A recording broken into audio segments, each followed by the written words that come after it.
اب ہم تذکرہ کریں گے اسلام میں 5 ارکان اور عیسائیت میں یکسانیت۔ سب سے پہلا رکن توحید، لا الہ الا اللہ محمد رسول اللہ، نہیں ہے کوئی معبود سوا اللہ کے، اور محمد صلی اللہ علیہ وسلم اس کے پیغمبر ہے۔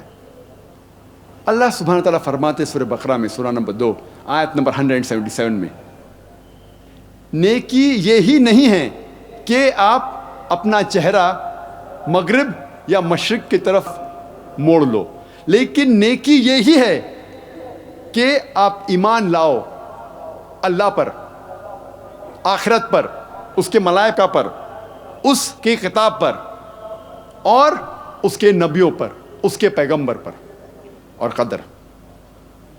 یہ ہے ایمان کے 6 ارکان۔